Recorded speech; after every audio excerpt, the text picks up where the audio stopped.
Hello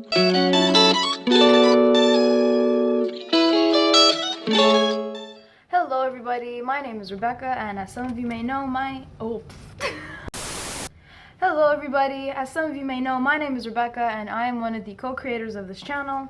Now I know we typically post short films here, but we are stuck in quarantine, so all productions I had in plan are completely shut down now. So I had to ask myself, what does a filmmaker do when you're stuck inside all day, every day, and you can't shoot films? Well, for me, it was watching movies. So all I've been doing has been watching movies 24/7, morning, day, and night. Things I've seen before a million times, things I've never seen before.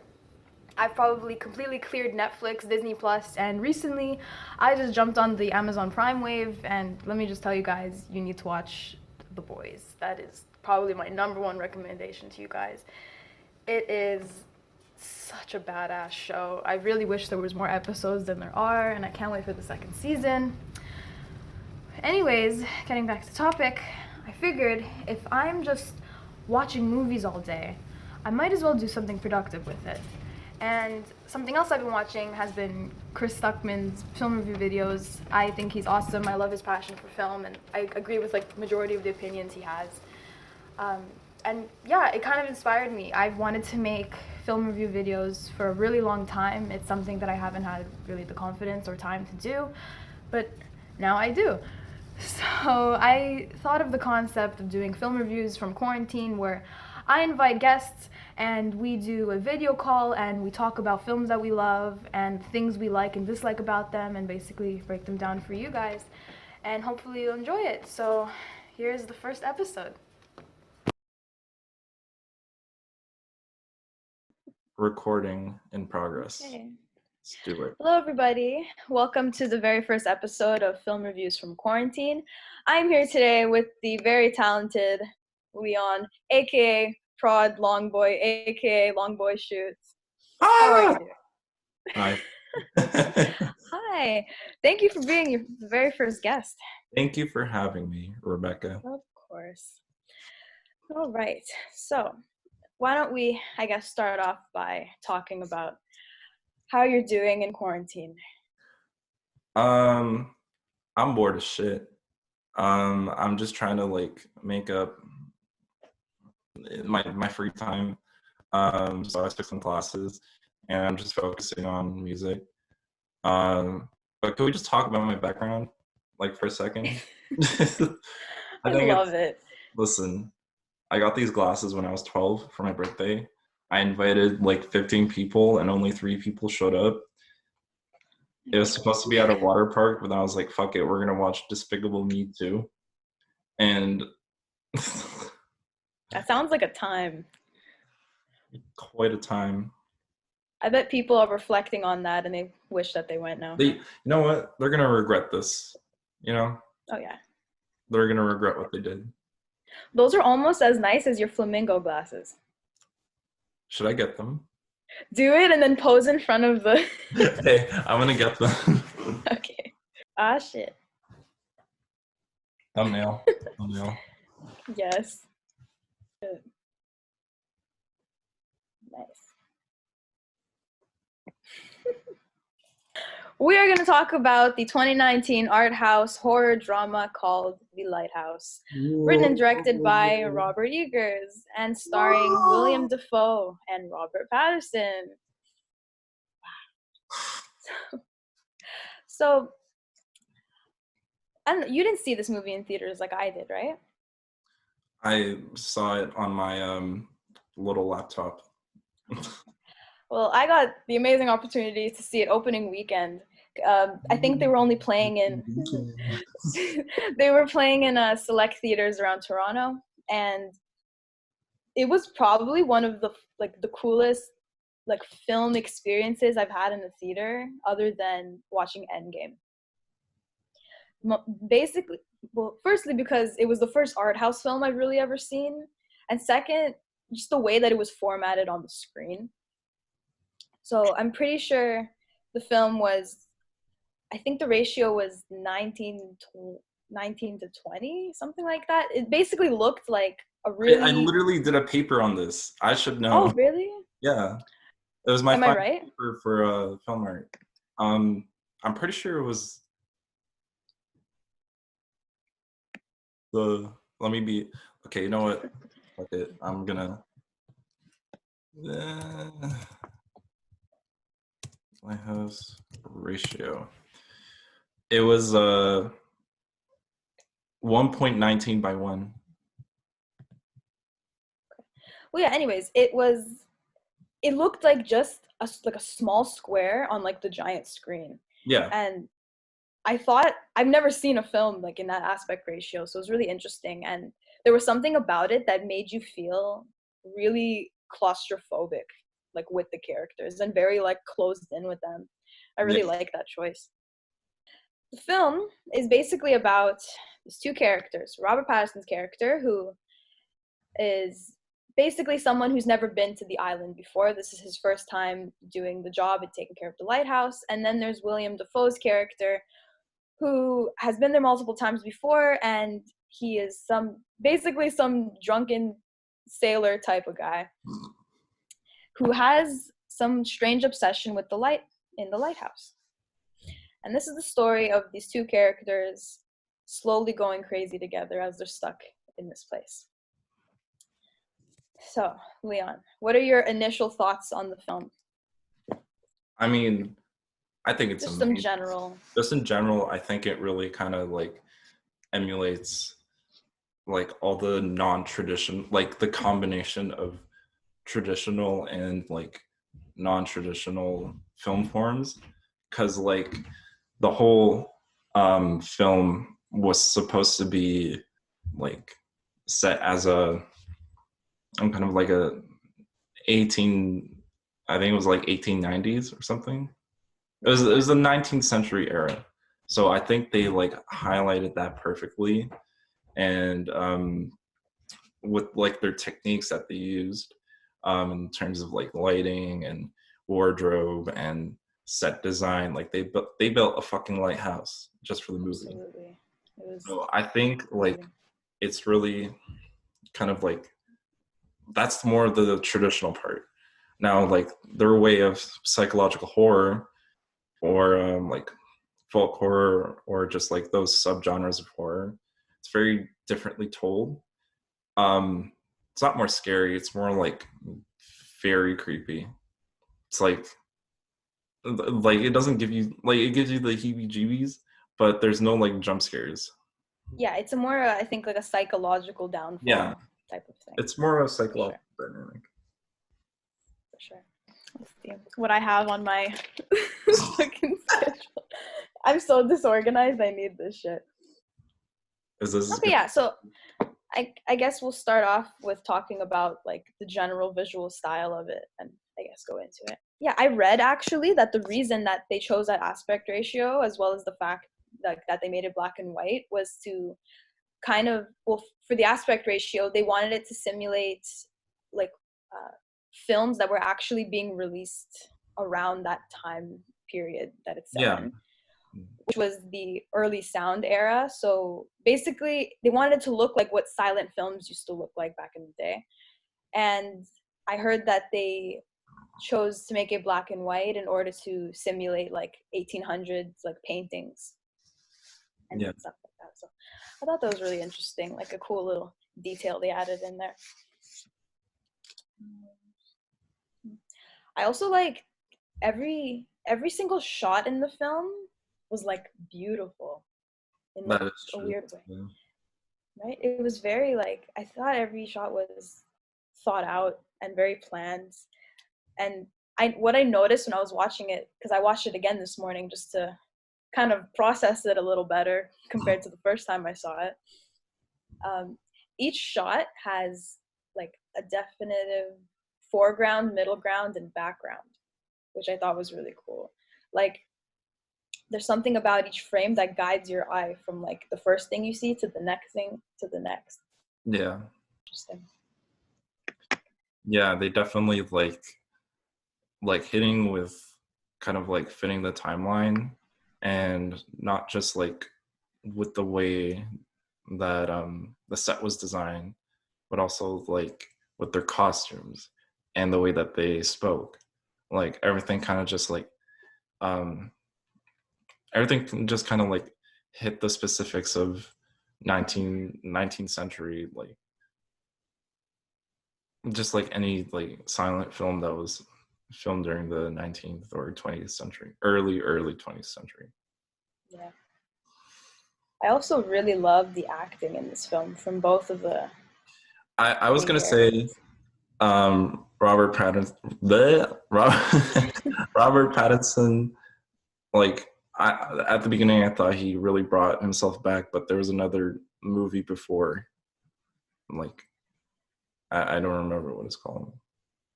Good Time? Yeah, everyone's like, oh That no, but movie is good times, amazing. good times. But yeah, his acting definitely was like spot Oh yeah. on. Right before I went into, like, I saw it in theaters, I watched Good Time. And that movie completely changed my whole perspective on Robert Pattinson, because before that he was just known as the guy from Twilight to me, Yeah, honestly. I didn't really have like high hopes for him until I saw that movie. And that's what got me really hyped up to see The Lighthouse. I think the reason why like he really kind of hit that craziness in the film was because on set, like he fucking hated Robert so much. I heard. Yeah, because like the director would always be mean towards what's his brain fart? Oh fuck. Robert Pattinson? No, William Dafoe. Willem Dafoe. The director was always mean to Willem Dafoe on set, and that really kind of made Robert Pattinson like heated as fuck. Yeah. Do you remember that scene where he's like masturbating to the Okay. siren?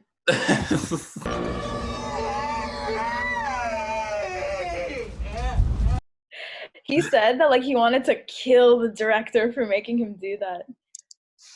Fucking god. But I mean, it's A24, you know. It's, you never expect what's gonna happen. True. Then I guess talking about William Dafoe's character, I completely completely lost himself in this character. Like I didn't even recognize him. Like halfway through the movie, I wasn't even watching them. He really like I don't know went like all out because the man's old. Like real like he's He old, is. but he was fucking like tossed around in soil, and then like closer to the end when Robert Pattinson was like digging him in his sort of grave. Like, and apparently it was like real dirt. So I Oh, don't know. really? Yeah, it was. Wow. So like, he really kind of, for his age, he did fucking fantastic. Like Yeah, going they through, both did amazing. yeah. And he really got like the accent. It's They just did. so funny. I like how they play like two completely opposite characters as well, but their dynamic is so like well done. Oh, and the farts were real. The fart they were. They were real. Oh my god. I love that they included that like toilet humor. I thought it was hilarious. And it seemed like realistic in a way, like that's something that would happen. Well, who doesn't like toilet humor? Come on, farts are Exactly. funny. When I was watching it this morning, I counted like 4 or 5 farts.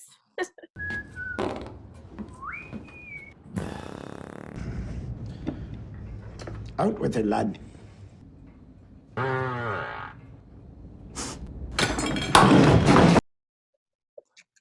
It's just it's so funny because like he's whistling and all you hear is Oh my god. I don't know how they did laugh. I thought the lighting was really beautiful as well.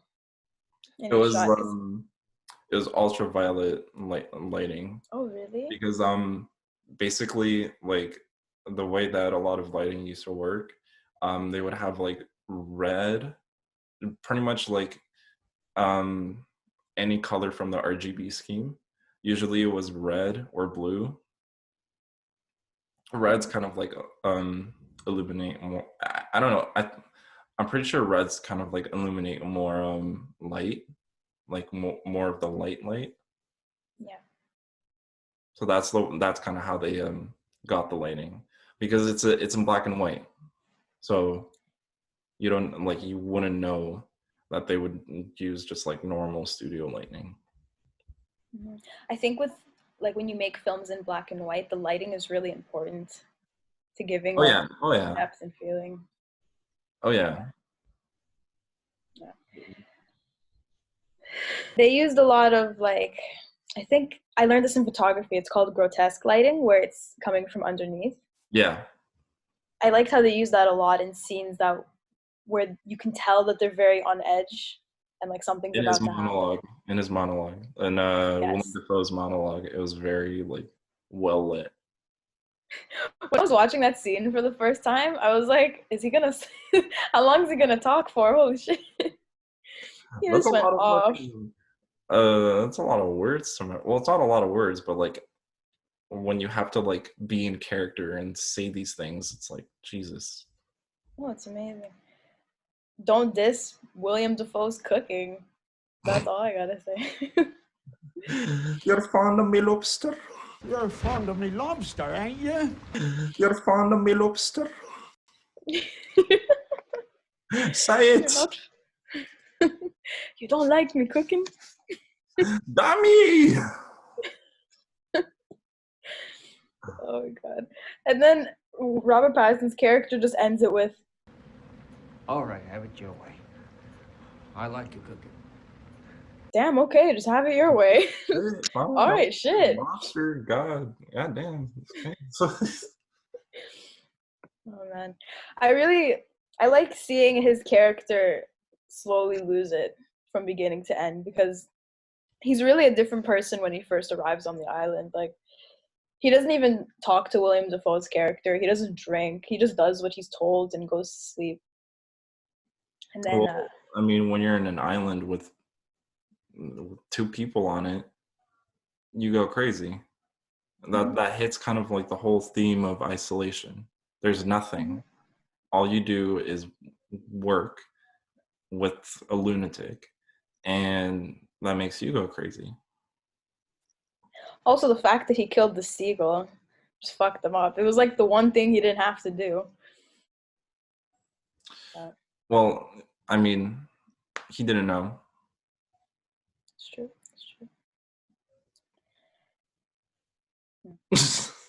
Damn. Before... You just watched the movie like before this podcast. I know. That's the thing. I had so much in my head, and then the second we started recording, I was like, oh shit. Like, everything's gone. You talk a little bit. Tell me, what did you remember? Well, okay, I can tell you like the significance of the seagull. Did you notice that it only had one eye? Did it actually? Yeah. Rebecca. What? Okay, I didn't even notice that. Well, so Robert Pattinson like fucked with the seagull, as one eye, and remember at the end where he's like surrounded by seagulls and one of his eyes is like picked out. Oh, that's right. I still have like 30 minutes of the movie to finish. Mm-hmm. That's awesome. Mm-hmm. That's right. Oh god, I have to say something intelligent. This film really like inspired me to want to make art house films. Like, after watching it, it really got my mind going as to what films could be. Well, I mean, like it kind of goes along with all the neo-traditional, Jordan Peele movies and Ari Aster. Like, this is definitely kind of like the new era of horror. Everything's becoming more modern. Everything's becoming whatever it wants. It's kind of like so fucking... Oh, sorry. Rude. Okay. It's kind of like the Duchamp of horror. Yeah. If you know what I mean. Yeah. It's refreshing as fuck. Like, after seeing so many films about a family that moves into a house and it's haunted. The horror industry's fucked. It's going down. Like, Hollywood ruined it completely. So you got to find a way to kind of like make it something that you've never seen before. And I believe that started with either Get Out or Hereditary. Oh, man. I saw Hereditary the other day. All right, okay. I guess I'll wrap it up. I'll work with what we filmed. Not bad for a first episode. I like your little curls on the side. Thanks. I know. I have no control over what my hair has been doing lately. So. All right, Leon, I guess I will end it off by asking you to share some projects that you are working on, film or music. Well, in terms of film, not much, because everyone's inside, but I think there's going to be something with like my documentary course. I'm pretty sure one of the assignments is like actually filming something. I don't know, but in terms of music, like I'm just gonna keep doing it. Just keep doing it. Keep grinding. Keep collecting that bacon. Make that shmoola. That shmoola, that cabbage, that guap. You know. Yes. Oh. Anything you want to promote? Oh. Okay. Stop what you're doing and follow me here, right here. Yes. All of my socials. Right there. Put them everywhere. Put them right here. Oh wait, no, right here or right there. It's gonna be all over the screen. Everywhere. Okay. You know what? If you're busy, forget about it. If you're in the middle of a movie, pause it. If you're eating, stop eating and follow me right now. If your second cousin is having a heart attack, don't worry about him. Follow me. Okay. I got some big things on the way. Okay. And and follow my podcast right here. Yes, I'm in the first episode. Watch it. We're in the first episode of each other's podcasts. Gotta support each other. You know, just be what it be, you know. It is what it is. It is what it is. It is what it is. Yes. Oh man. All right, Leon. Well, thank you for being a part of this. I hope that it was okay. I'll see you. First podcasts are just prototypes. Exactly. All right. Well, thank you for having me. Yes.